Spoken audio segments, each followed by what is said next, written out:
Ladies and gentlemen, welcome in to the next episode of Joe Kelley's Psychedelic Experience. Hey, what's going on with you, my friend? Your old pal Joe here, checking in with you on a motherfucking Monday. Hey, how's it going? How you doing? How was your weekend? Hey, hope you're doing better than you ever thought you possibly could be doing. If you're not, it's okay. But quit fucking around, will you? Get your shit together, get it in gear, and make great things happen for yourself, all right? Coming to you live from Nashville, Tennessee, people. Made it out of Atlanta. Am here in Nashville.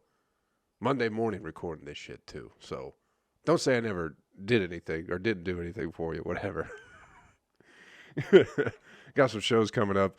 Uh, nothing too, well, I'm not going to say nothing too important. It's a pretty big deal.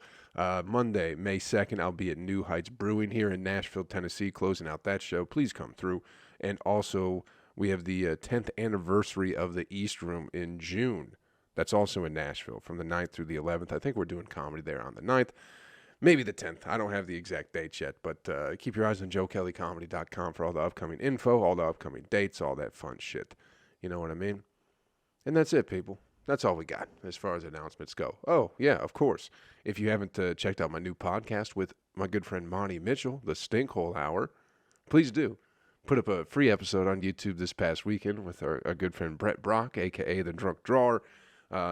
Those episodes come out every Tuesday, or if you would like to subscribe to our Patreon, you can do that and get the episodes on Friday. All right? So there you go. Bunch of announcements, bunch of good things. How was your Easter, my friend? Did you have a nice Easter? Did you spend some time with your family and your loved ones? What did you do? What'd you do? Did you have fun? Did you hunt some eggs? Did you eat some ham? Did you do all the things that you're supposed to be doing for Easter?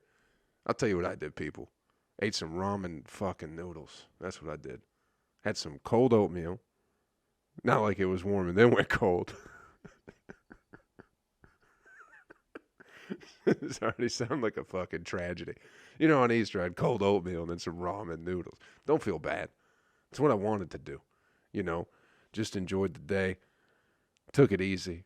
Talked to my grandma on the phone. Talked to my mother. Wished them a happy Easter. And then ate some ramen with a couple eggs in it. So, doing pretty good. Don't worry about me. Everything's fine. Everything's where it should be, you know? Gonna eat good food today.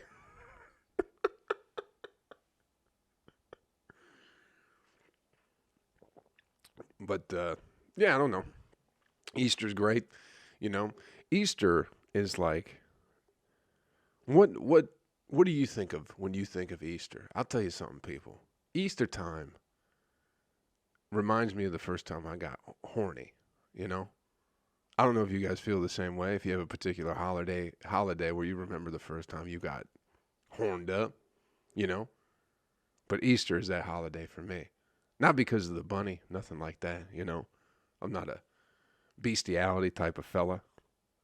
I can't say never, though. You know, maybe I just haven't met the right animal for me to have a relationship with. Maybe that's it. You can never rule it out, you know? One day that, you know, that llama's going to come walking into your life, that one you've always been looking for. And then, hey, now all of a sudden you're in love, baby. But we used to go to Florida every year for Easter. My grandparents lived down there in Cape Coral, the great city of Cape Coral, you know. And on the way, we'd always stop at Daytona Beach. And just, you know, I remember being 6 or 7, little Joe there. And all of a sudden it dawned on me, it's like, whoa, these ladies, they're like almost naked. And that was pretty cool. And it's been, you know, 27 years of just that thought, I haven't been able to think of anything else. I haven't been able to accomplish any goals ever, just because I'm always thinking about half-naked ladies now. So it was really the beginning of the end for me, was on Daytona Beach going, God damn, look at all the boobs and butts. I remember getting in the back seat, just going, I just want to look at the ocean. I just want to look at the ocean as we're leaving. And really, I was looking at big old jugs, you know? So that's what Easter makes me think of. It makes me think of the point in time in my life that really ruined me, you know, as a man, as a person with ambition, with goals, you know. It just all became about the ladies in bikinis since then. And I'm hoping to get over that one day, but, you know, I think that'll be a sad day too, when ladies in bikinis don't mean anything to me anymore. So maybe I'm just holding on to that thought. Maybe I'm holding on to that idea, and that's why I can't get past it, you know. Maybe that's why I'm just a filthy, filthy pervert.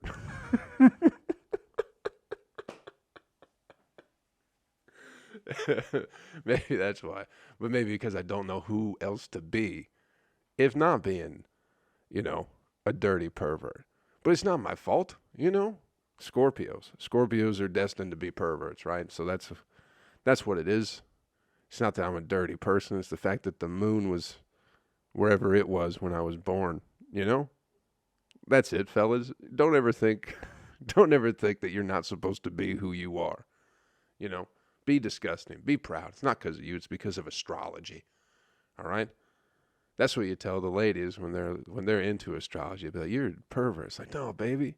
Nah, I'm a fire sign or whatever the fuck it is, you know? And then they can't get mad at you. Loophole, fellas. Loophole.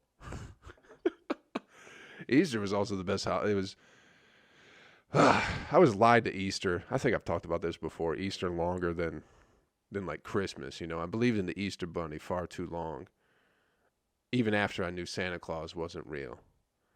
And it was, I'm pretty sure I talked about this. I'm trying to work on a joke about it too, but it's because I talked to the Easter bunny, so that fucked with me a little bit. It was just an old drunk guy named Jack. That's who the Easter bunny was, but I didn't know that, you know. I thought it was a real deal.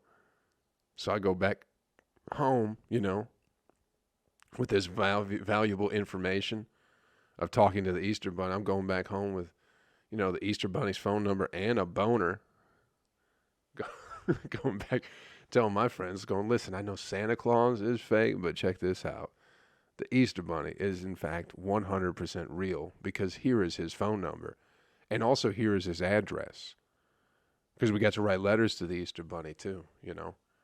That one had an actual address. I think with Santa Claus, you wrote the letter and gave it to your parents. Like, we'll mail it for you.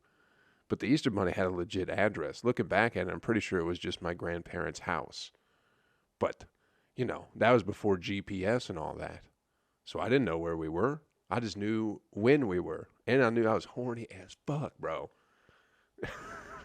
Put them peeps in the microwave and wrap them around my dick. American Pie style, baby. Really fucked me up looking back at it. Not the being horny at the beach, but just the Easter bunny. I think my lack of trust in people definitely has something to do with the first 8 years of my life being a complete lie. You know? Do you ever feel that way? I'm trying to get over it, but I can't help it. Because I see they're doing it to my niece now. And she keeps asking if Santa Claus is real. She's only like 6 or 7 or something like that. And they keep telling her that he is.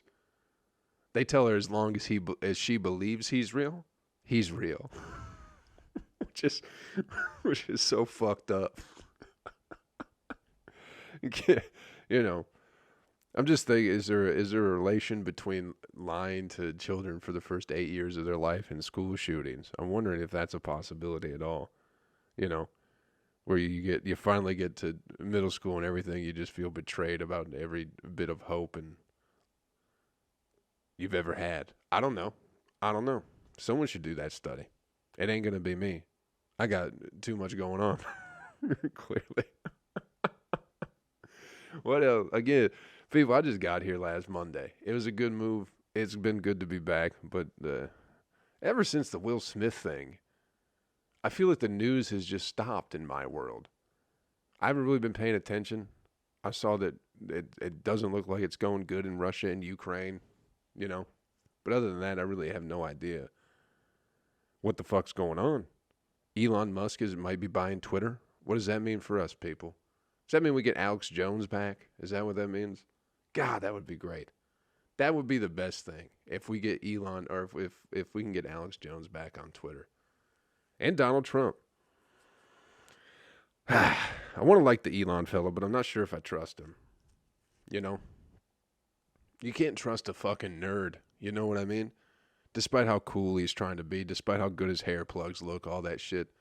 If there's one thing that I've learned in life, it's to not trust a fucking nerd.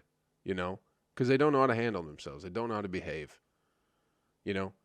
Dude takes one puff of weed on Joe Rogan's podcast. All of a sudden he thinks he's like Mr. Cool. And everyone's like, yeah, what a cool guy. He's not a cool guy. You know? He's trying to control you, is what he's doing. That's what's going to happen with the Teslas and everything. He's going to take you where he wants to go, when he wants you to be there. You know? But I don't know what buying Twitter does. I certainly wish I could buy. I'm trying like hell to get kicked off that thing, man. I'm just, I got flagged twice this past weekend. I keep getting flagged for threatening Garfield's life. Did you know you could do that? Did you know you can go after a cartoon character and threaten the cartoon, and you actually will get in trouble a little bit? They will censor your Twitter. That's what that makes me feel hopeless. That's worrisome, because it's the idea that we're losing any form of context, I guess is what it is. You know what I mean? Because I can't imagine they're actually, maybe if it goes through enough, they actually have people review the tweets or whatever, but I'm sure it's just all AI stuff. And I keep telling Garfield that I'm going to fuck him up when I see him. And again, this is a cartoon cat, as some of you may know and love, in case you were born in the fucking 50s and you, and you like newspapers. I think Garfield had a show on Nickelodeon at one point in time, too. But either way, I think Garfield is a piece of shit. Lazy, fat-ass cat, very mean to John, very mean to Odie. And all that Twitter does is talk shit about John and Odie. You know? So I feel like I need to defend John and Odie. So I'm continuing to threaten Garfield. And for some reason, Twitter keeps locking my account.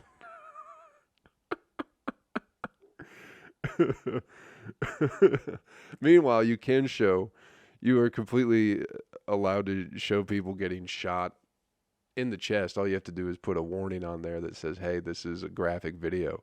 You can do that on Twitter. You can fuck your asshole with a Coke bottle and maybe it breaks, and that can get on Twitter too, as long as you put a warning. But I can't attack a fake cartoon. You know what I mean? What's the world coming to, people? It makes no sense. The world makes no sense. We're protecting cartoons, but not the children, you know? Because all you have to do is click yes. And there's no really verification for the age. It's like, this has mature content on there. Are you mature? And you go, yeah. And then you click it, and then it's some dude getting his head smashed in with a fucking boulder. You know what I mean? But we got to protect Garfield at all costs. I hope I get kicked off that thing. I think if I get kicked off Twitter, I'll finally have some peace and quiet in my life. I hope. Or maybe I'll just have nothing. One less thing to talk about, huh? One less thing to talk about. One less thing to think about. I don't know, people. I'm trying to figure out what else we could talk about here for a minute. How long has this been going on? Not very long. These podcasts have been short lately. I'm trying to figure it out. I'm trying to get it together. Also doing 2 podcasts a week. Becoming a bit much. And not just doing the podcast, but the whole process of putting them out and everything. I got to find some rube to help me out with this shit, people. Some guy that I can pay in a fucking PBR and a slice of pizza to take care of some of this shit for me. In case any of you fine folks out there would like a slice of pizza and a PBR once a week, let me know. I'm hiring.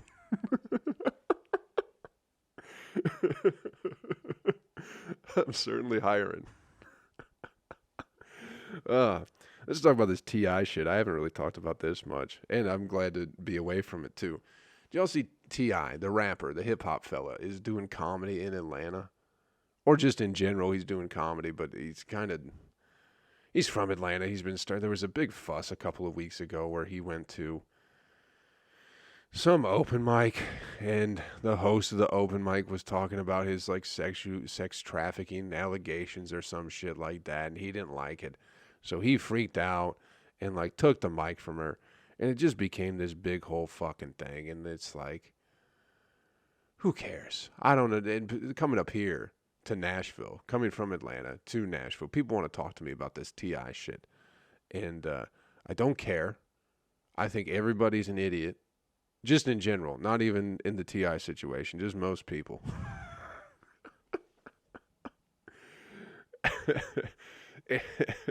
It's like, who gives a fuck? First of all, he's bad at comedy, which shouldn't be surprising, but he was allowed to be bad. You know what I mean? There are people that go to open mics and do comedy, and they sign up and they do their 3 minutes and they're bad. But because he's T.I., because he's a celebrity, everyone's like, okay, you can do the open mic. Everyone's doing 3 minutes, but you can do 25 minutes if you want to, and do bad the whole time. You know what I mean? And no one ever put him in place. So, everyone's just so fucking stupid. You know?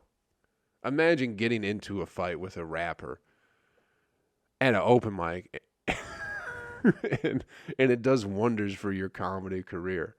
Maybe I should be out and about picking fights with people or trying to cause a ruckus instead of just sitting in this great room talking to you fine folks.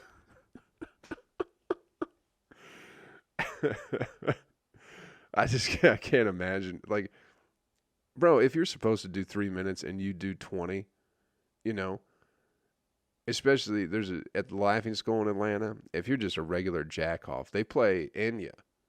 If you burn the light, they play Enya to get you off the fucking stage. But for some reason, nobody plays that with T.I., and it's like, why? I guess it's a class thing, right? We like to worship false idols, I suppose. So, you know, if it's a famous person, I guess they get a pass, as they do in America with anything. You can slap who you want to. You can do as much time at a comedy show as you want to, even if you're not doing good, all because your face is recognizable in some way, shape, or form to the mass public. You know what I mean? When are we going to stop that shit? We should hold these people more accountable than ourselves, right? Since they should be leading by example, you know what I mean? You should have some awareness that you suck at comedy and maybe should not be on stage as long as you are. But people allowed it. People allowed him to keep doing it, and then look what happened. He got in a fight with some lady at an open mic. Not a physical fight, but you know what I mean? And I'm not going to defend her much either. She's good people, but she did bail last minute on a couple of shows I was running, so it's like, everyone's an idiot. You know what I mean? I don't know, people. Let's get you the animal video clip of the week and get you on your way, all right? We've been nice little quick podcast. It's weird doing this Monday morning. I'm trying to get comfortable in the new setting. You know what I mean? In the new place, you know? So thanks for sticking around with me, people. Also, before we get out of here, thanks everybody who checked in last week after last week's podcast, you know. Had a few of you reach out and just check in, say hey, and tell me why you're listening or the things that you like about it or whatever, and I appreciate the fuck out of that. So I just want to say thank you guys for reaching out and letting me know you're there and just saying hey. That was very kind. Some kind words were said to me last week. So, you know, we don't have a big community here, but I feel like it's very strong, and I'd rather have that. So thank you guys just for checking in last week. All that shit was fun, man. It was good to get some positive words, to get a little, I don't know. You guys lift me up when you do that, you know? It's fucking dumb. It's fucking dumb. I'm not gay, but but you guys make me feel a little bit gay sometimes.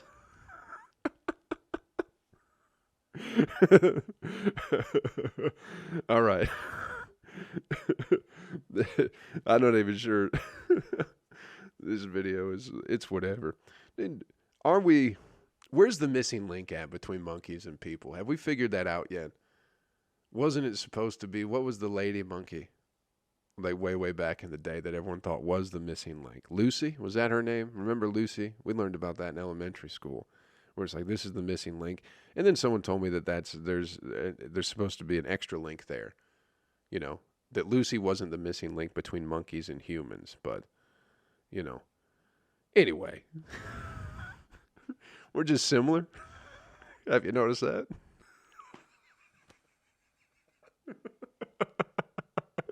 Have you noticed we're a little bit similar to monkeys? This clip, I think it's from World Star. I've seen it a couple of different places this week. But it's like a dude at the zoo, right? And they have a little chute where you can pull out the chute and put like a little treat in there, and then slide the chute in, and then the monkey will take a little treat and go, "Oh, thank you so much," you know. But this guy, he's being cool, so he wants to fuck with the monkey. So he puts the treat in and pushes the slide thing, and then the monkey goes to reach get the treat, and the guy just pulls it back and closes it. And it's just funny because of how mad the monkey gets. It is. It's like if you went to McDonald's and somebody got a double cheeseburger and they unwrapped it and there was only one piece of cheese on there. It's the same fucking face. They make the same exact shocked face. They're like, I want to see a manager. God damn it. It's also funny because the dude you wouldn't fuck with a monkey if it wasn't behind a glass wall. You know what I mean? It's just so mean. It's so rude.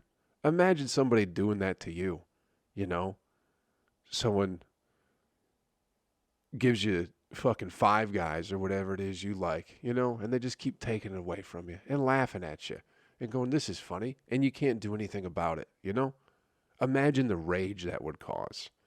So when that monkey starts throwing shit and destroying other monkeys, everyone's be like, oh no, what happened? And it's like, well, you fucked with the monkey too long. It's also, I wish that monkey could get out and fuck that dude up, because it's probably like a 25-pound monkey. Pretty small monkey. But I'll tell you this, people. You ain't going to see me fucking with no monkey anytime soon, ever, Not because I'm scared. Definitely not scared of a fucking monkey. Because it's a mean thing to do, One day, all the animals in all the zoos will get out somehow. And it will be chaos. And it will become their time. And revenge, I think, will be very sweet for them. For all the years of dealing with shitty kids laughing at them in a cage. People stealing their treats away from them. Making them do tricks and shit, I'd like to see that day. I can't wait for it, Get your guns, people. The zoo animals are coming. All right. Thanks for checking out the podcast this week, everybody. Hope we had a little bit of fun. Hey, May 2nd, Nashville, Tennessee. I'll be at New Heights Brewing Company. I believe is what it's called. Let me make sure. Is that right, people? What did I say earlier? New Heights Brewing. Come through. And then we're doing the 10th anniversary of the East Room, June 9th to the 11th. So there'll be some comedy going on there. Also, if you're in town for the Nashville Comedy Festival this week, I'm not doing anything on the festival, but I'll be around, so maybe I'll see you. I'm hoping to catch Shane Gillis this week, but I believe his shows are sold out. But we're going to get there, people. A lot of stuff in the works here in Nashville. I'm already working on some shows. Might need some help with a poster design. If any of y'all did graphic design, they're listening to this shit, let me know. I might have some work for you. I have a mock-up design of this poster, the show I want to do. But anyway, if y'all do graphic design or you know anybody, I'd love to support you for supporting me. Listen to this podcast, or your friends will get them some money, whatever it is. But if you know anybody doing graphic design, let me know. I have a show I want to do and get a couple logo designs as well as a poster done. So let me know. Anyway, hey, thanks for checking out, everybody. Hope we had some fun. Do me a favor. Take care of yourself. Take care of somebody else, all right? Hey, I'll catch you around real soon. Later. My special video people, you guys are the backbone of this podcast. I'd be nothing without you. So again, as always, an extra special thanks, a little bonus footage for you here. Hey, check it out. Oh, you can't see it, but I'm pinching my nipples. Feels good. Feels real good. Have some fun. Take care of yourself.